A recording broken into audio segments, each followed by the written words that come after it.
신스.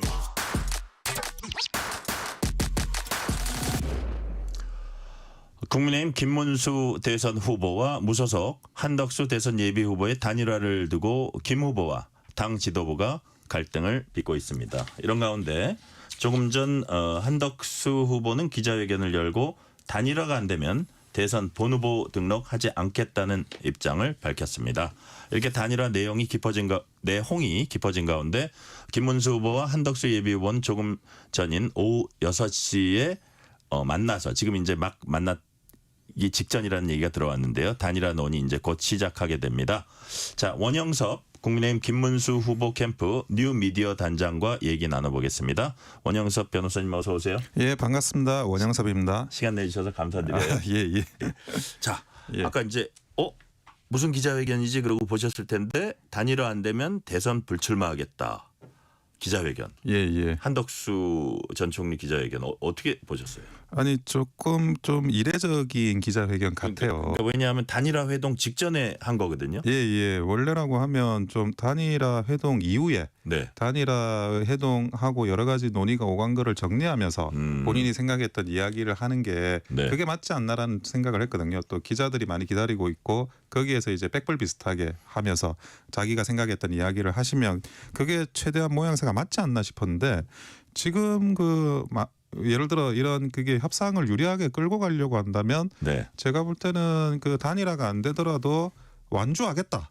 이렇게 이야기를 하면 사실 그게 국민의힘 후보한테는 그게 네. 압박이 되는 거예요. 네네. 근데 단일화가 안 되면 자기는 본 후보를 등록하지 않겠다라고 이야기하는 거는 이거는 사실은 이게 이 국민의힘 후보에 대한 압박은 아니거든요. 네네. 예, 원래 어떻게 해석하셨어요? 저는 이것을 조금 마음속에 어느 정도 이게 정치에 대해서 이거를 뭐 무리하게 끌고 가기보다는 김문수 후보와 그런 어떤 당 지도부 사이에 이런 분란들이 궁극적으로는 본인이 좀 대승적으로 이거를 양보하는 걸로 하려는 게 아닌가. 아, 그런 거를 읽으셨어요? 예, 저는 약간 그렇게 봤어요. 원래 이게 위협구가 계속 좀 들어가거든요. 신경전을 하게 돼요. 배수진이라기보다는 그 예. 속에 양보의 자락을 깔았다? 저는 양보의 자락을 깔았다고 보는 게 오히려 네. 더 정확한 게 아닐까 하는 생각입니다. 자, 우리 원영섭 변호사님, 원영섭 단장님은 또 이제 김문수 캠프 쪽 일을 맡고 계시니까 그쪽에 대한 약간 지금까지 당내 불만 요거를 좀 질문을 드릴게요. 네. 뭐냐면 뭐 물론 한덕수 그 전 총리 그 치열한 경선 치른 사람들이 있는데 그것도 안 치르고 마치 부전승처럼 올라가지고 그런 약간 지적도 있고 했지만 지금 어쨌든 그 강력한 저 반대편에 있는 후보에 대항하기 그래서는 단일화로 시너지가 좀 필요하다 이런 그 좀 중론이 있거든요 당내. 그리고 더더욱 우리 김문수 후보님께서는 내가 되면은 즉시 단일화를 추진해 가지고 바로 성사시키겠다는 말을 여러 차례 했고 사실 그게 당선되는데 좀 큰 힘이 됐다는 게 지배적인 관측인데 자, 왜 좀 변했습니까? 변한 이유가 뭘까요? 변한 건 전혀 아니고요. 단일화 의지는 처음부터 강하셨습니다. 지금도 그리고 여전히 지금도 여전히 강하시고 그리고 그 멘트를 지금 자료 화면들이 많은 것들이 삭제돼 있는데 저희도 다시 한번 봤어요. 네네. 그러니까 만약에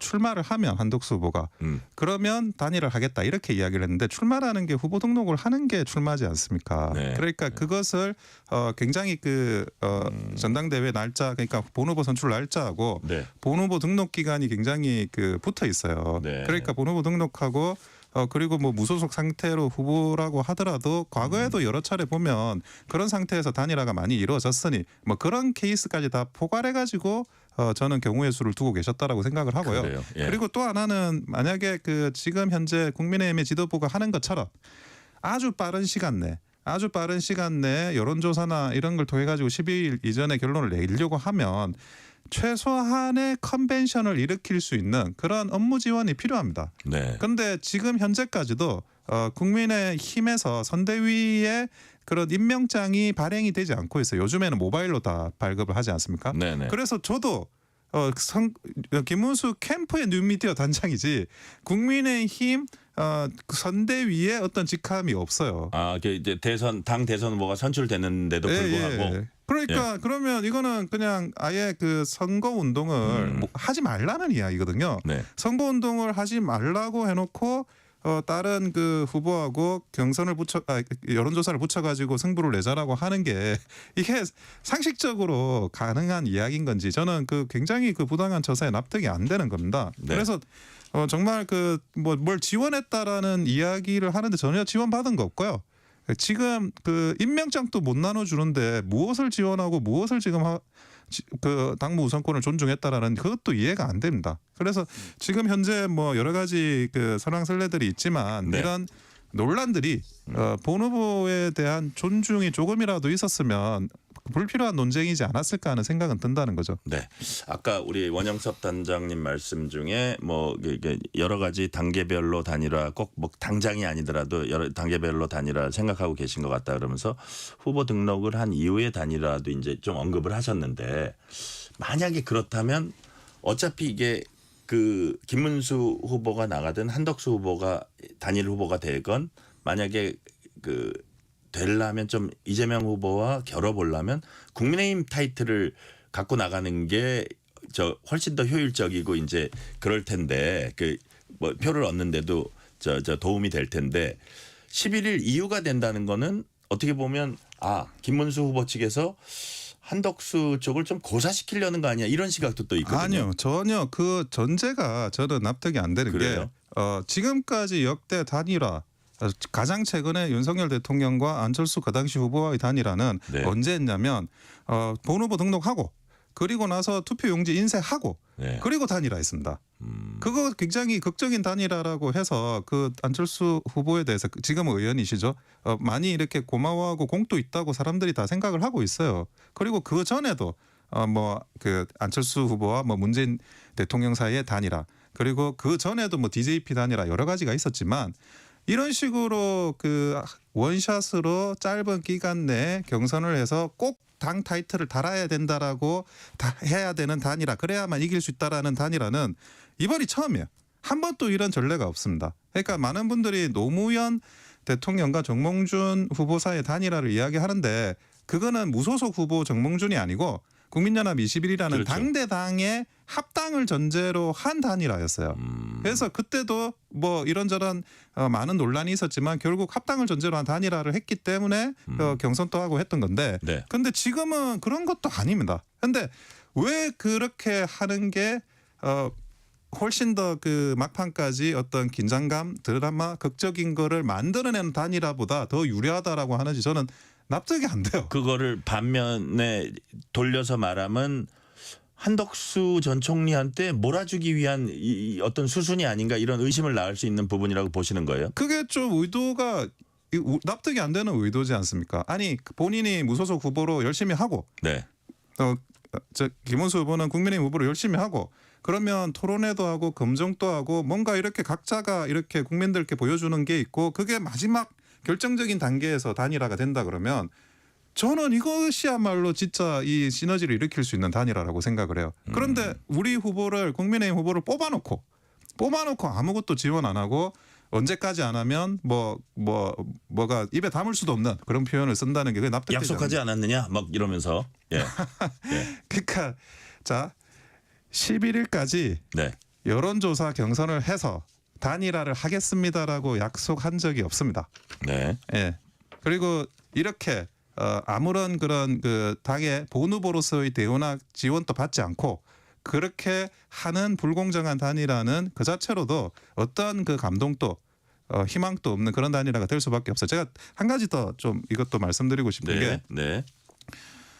경선을 치르면 사실은 이미 그 경선 후보와 경선 후보 지지자들 사이에 앙금이 생깁니다. 네. 그러니까 그거를 좀 어우르고 다독이고 다시 원팀화 나가는 그런 과정이 필요해요.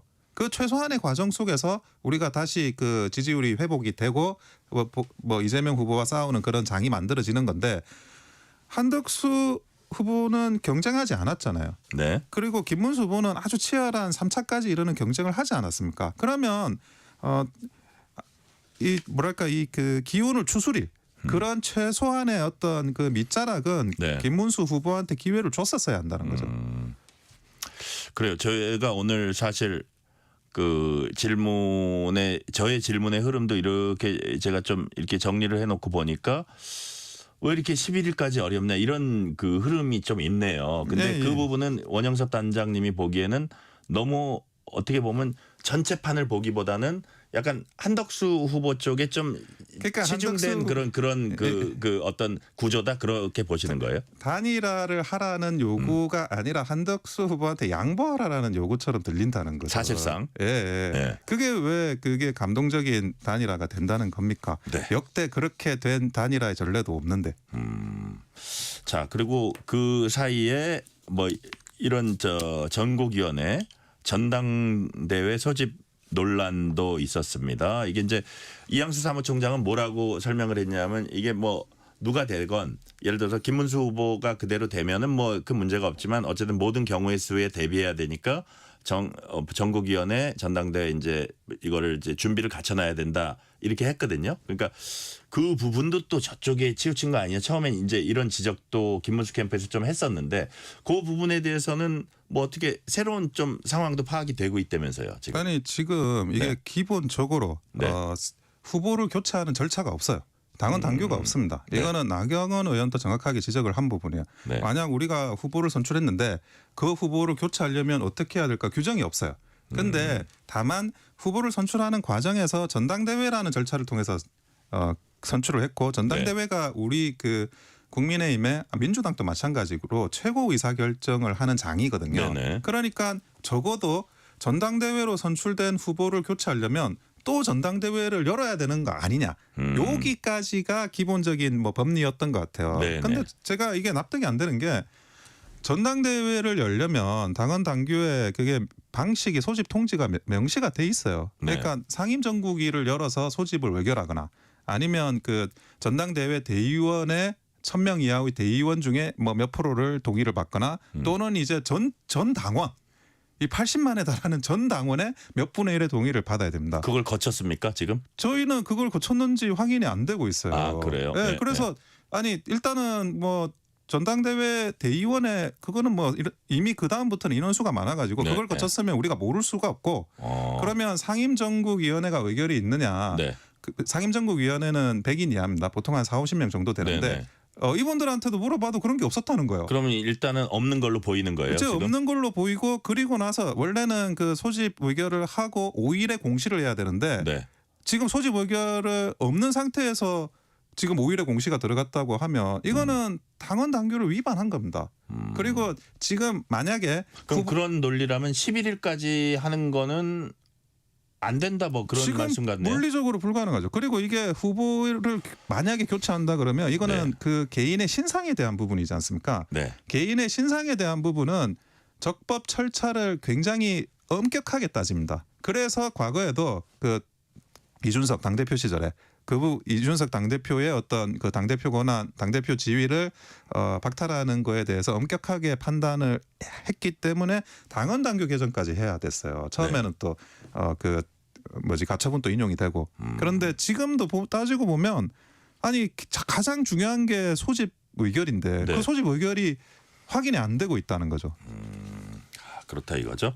그래서 그동안 이제 이거는 정말 당 대선 후보로 선출됐으면 거기에 상응하는 서포트 지원이랄지 뭐 그다음에 권한이랄지 당무 우선권이라는 것도 있고 한데 이런 것들이 전혀 구비되지 않았고 오히려 막 요구만 있었지 그래서 이제 불만이 있었던 거거든요. 김 후보 측에서는 당무 우선권이 무엇인지 이게 선거에 있어서는 선거와 관련된 것들에 해당되는 건가요? 어떻게 되는 거예요? 그러니까 당무 우선권이라는 거 한마디로 당대표 권한을 행사한다는 겁니다. 당대표 권한을. 예, 당대표 권한을 행사하는 거고 그 당무 우선권에 따라서 네. 사실은 과거에 이제 윤석열 대통령 대선 때도 이준석 대표하고 좀 갈등이 있었잖아요. 네. 그 갈등 과정에 권영세 지금의 비대위원장을 사무총장으로 그 임명하는 거를 당무 우선권을 활용해서 진행을 했어요. 네네. 그러니까 그런 기준으로 따지면 아니 그 김문수 후보도 당연히 당무 우선권을 활용해 가지고 사무총장을 임명할 수 있죠. 네. 그런데 사무총장 임명을 못 하고 있는 상황이죠.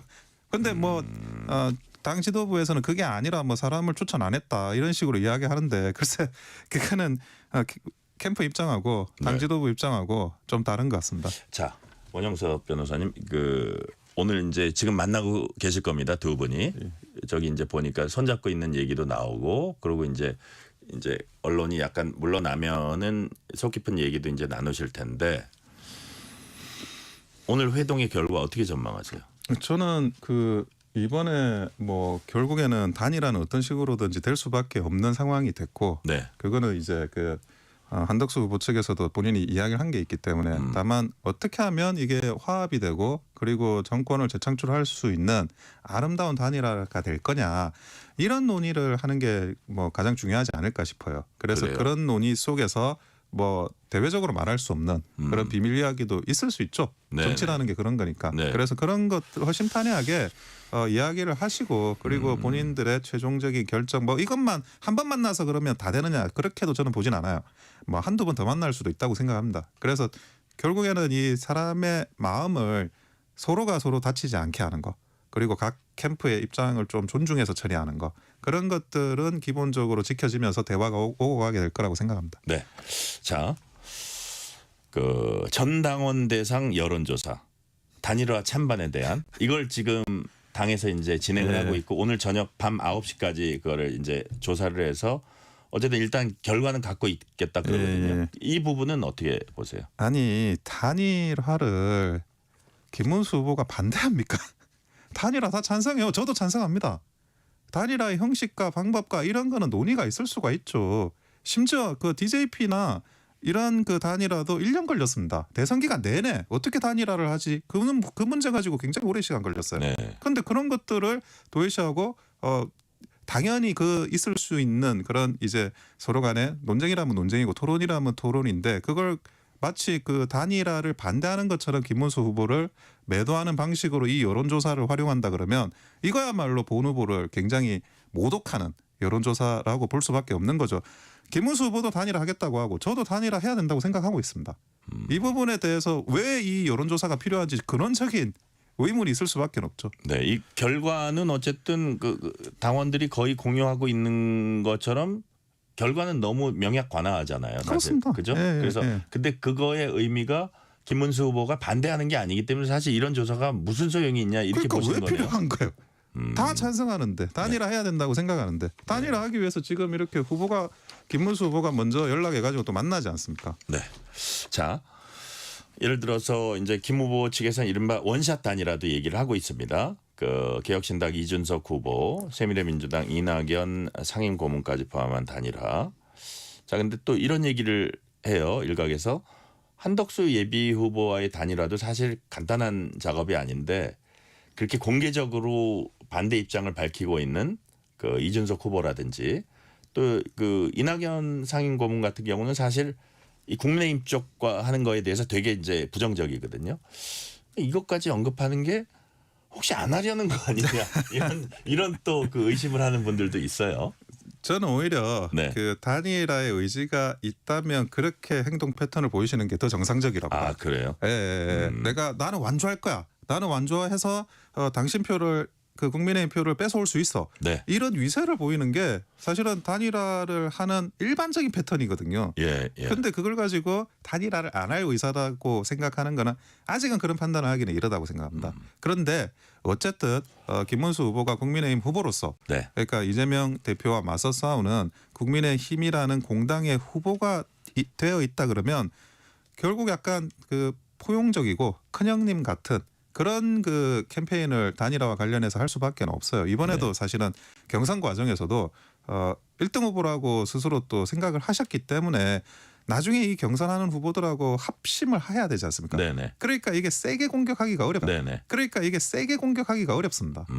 근데 2등, 3등 후보들은 꽤 세게 공격할 수가 있죠. 왜냐하면 이 판을 뒤집어야 되니까. 네. 그래서 지금 그 다른 이 이낙연 후보나 아니면 그 이준석 후보가 이런저런 많은 말씀을 하시는 건 또 그대로 존중하고 네. 우리가 뭐 그 이야기가 뭐 다르게 폄훼하거나 이래서는 안 된다고 당연히 생각하고요. 캠프 네. 차원에서도. 하지만 또 그 속 깊은 이야기는 별도로 나누는 그런 채널은 살아 있어야 된다라는 그런 생각을 하고 있습니다. 자, 지금 우리 원영섭 단장님의 말씀을 이렇게 제가 쭉 종합하니까 단일화 의지는 김문수 후보도 강하다. 그렇지만 막 11일에 맞춰가지고 막 서두르는 이런 것으로 갈 거가 가능성은 낮아 보인다. 뭐 네. 이런 것인데 자, 그 단일화가 되지 않으면 대선 후보 등록하지 않겠다고 이제 현실적으로 한덕수 후보가 얘기를 했거든요. 예. 대선 후보 등록은 11일, 12일이죠. 예, 그렇습니다. 예. 그러면 어쨌든 한덕수 후보는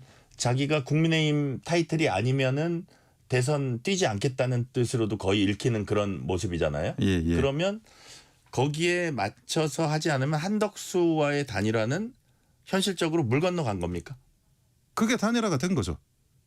아, 한덕수 후보가 본 후보 등록을 안 포기하는 하시면서 게, 예. 본 후보를 등록하시면서 그런데 그 그러니까 한덕수 예를 들어서 제가 조금 더 예. 말씀을 드리면 그게 이제 그것도 단일화의 한 형태라 그러는데 이제 우리가 상식적으로 생각한 건 어쨌든 여론조사를 하건 어떤 식으로건 그냥 한 명이 스스로 포기하는 것도 단일화의 모습이지만 뭐 겨룬다 그럴까요? 어떤 그 경쟁의 모습을 보이면서 하는 단일화는 어려워 보인다. 근데 지금 그 한덕수 후보가 입장문을 지금 예. 1시간 전에 내지 않았습니까? 이 만찬하기 전에 그게 나라를 생각하시는 예. 그런 어떤 본인의 그 충정, 애국심 이런 것들이 많이 이렇게 드러나셨고 네. 그게 뭐 결과적으로 어떻게 되든지 간에 이재명 후보를 막을 수 있는 그리고 대한민국을 새롭게 발전시키고 살릴 수 있는 그런 책임감 있는 행동을 하실 분이라고 믿어 의심치 않습니다. 네. 예. 지금 이제 저 변호사고 법률 전문가시니까 제가 질문 한 2개 드리고 마지막 질문으로 갈게요.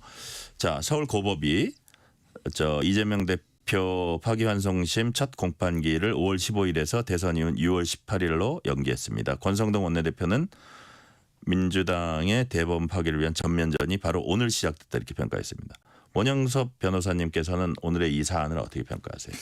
조금 굉장히 좀 아쉬운 부분이 있습니다. 네. 아쉬운 부분이 있는데 근데 이미 결정이 난 거고 그리고 이게 그 사법 리스크 이재명 후보에 대한 사법 리스크에만 집중해 가지고 캠페인을 벌여서는 안 된다고 저는 생각해요. 네. 예, 당연히 후보가 가지고 있는 도덕성 문제 그리고 그 과거의 행적의 문제 그리고 뭐 앞으로 그런 형사 불소추 특권이나 이런 법리적인 문제가 네. 쟁점이 될 수는 있는데 근데 결국에 그 한 나라의 대통령을 뽑는 거고 그리고 지금 현재도 현재고 미래의 어떤 정책적이라든지 민생이라든지 이런 것들에 더 집중을 해야 되는 저는 그 캠프가 돼야 대상이다. 된다고 생각하거든요. 네네. 예, 그래서 지적할 건 지적하되 거기에서만 너무 매몰되는 너무 건 중점을 예. 거기에만 두면 안 된다. 예, 거기는 이제 뭐 다른 뭐 당의 다른 파트에서 집중적으로 좀 해주셨으면 네. 하고 부탁드립니다. 이 부분 뭐 관련되는 부분이긴 한데 여튼 이게 과연 법원이 굴복한 것이냐 뭐 여러 가지 해석이 나올 수 있는데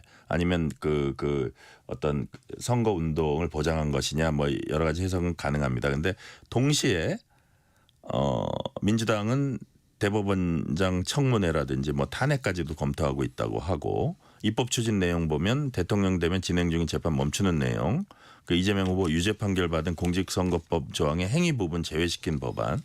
자, 이런 것이 진짜 예를 들어 이재명 후보가 대통령이 돼서 시행이 됐을 때 상권 분립 괜찮은 겁니까? 상권 분립은 붕괴되죠.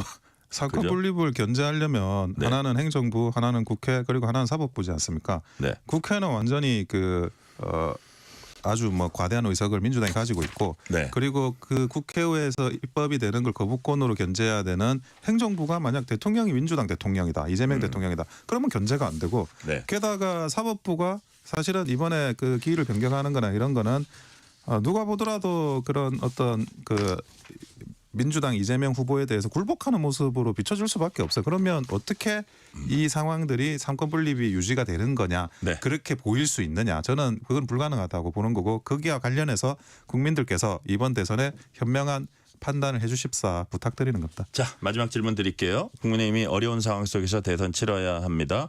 단일화 문제 정리하고 당내 내용 극복해내고 시너지 내야 되는데 자, 대선 승리를 위한 관건 무엇입니까?